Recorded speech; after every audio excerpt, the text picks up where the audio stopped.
Today we are talking about TCS. Firstly, if you are a parent, make sure that you watch this video till the end. I have here Mr. Rao. He's the director of Orient Exchange, which is in the business of sending money abroad.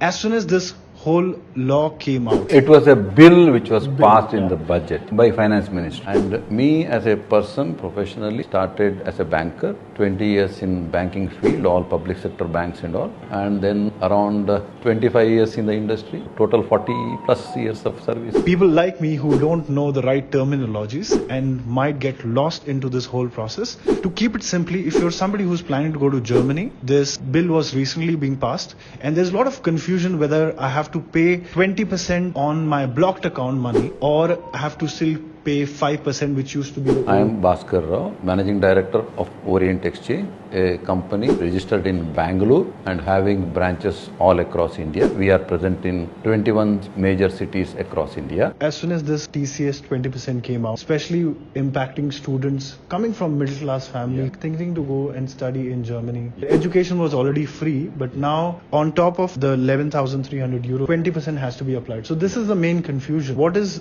your thought process on this? Actually, when the budget was presented in the parliament this year, they increased the TCS from 5% to 20%. There was a threshold limit of 7 lakhs earlier, and that threshold limit was removed for all other purposes other than education and medical. That means anything else you send money. If it is not for education and medical, you have to necessarily pay 20% TCS to the government. The issues were that person is paying money to the university. There is no problem. It is simply treated as an education remittance. If you are doing anything else, there was always a confusion on what category this has to be taken. Earlier, it was the discretion of the bankers and companies like us, where we used to take a call on whether a particular remittance is education or maintenance based on the documentary proof what we have. But with the TCS coming into picture, the issue became more complicated because now there is a government agency interested to collect tax to decide under what category we are classifying a specific remittance because it has got a tax implication. Now, with the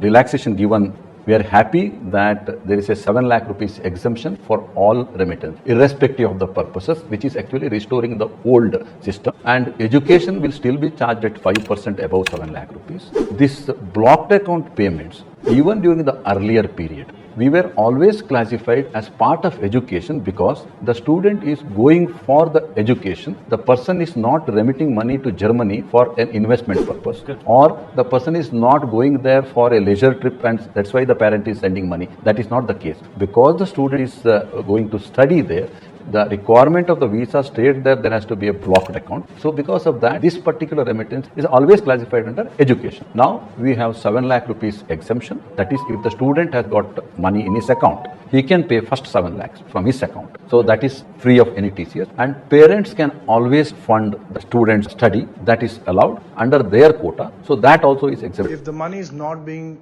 borrowed from anywhere else but comes from my Family, then each person has a quota of 7 lakh. Yes. I am paying from my account as a student. I have 5 lakh and remaining 5 lakh is paid by my father. So I'm not paying any TCS. That is perfectly fine. No problem. But if let's say I don't have such a setup, but I have to take a loan from a bank. If you are taking a loan from the bank, then there is a special concession of 0.5%. That loan has to be taken from the specified institutions. All the banks are anyway coming under that specified institution category. It is only 0.5%. And student, if he is making the payment from that account plus parents, that also it can go TCS free because that is 0.5 and this is 0 up to 7 lakh. So what I have understood now is you're saying that 20% rule is not applicable for students who are going for education to Germany and sending money for blocked account. Yeah, 20% is not applicable now for anybody opening a blocked account for the purpose of studying in Germany. For getting the visa, if opening a blocked account, then 20% is not at all applicable. So that's the bottom line. The old rule was you had to pay 5%. That is still there. Yeah. The 20% TCS rule is not applicable. So this is the conclusion of the video.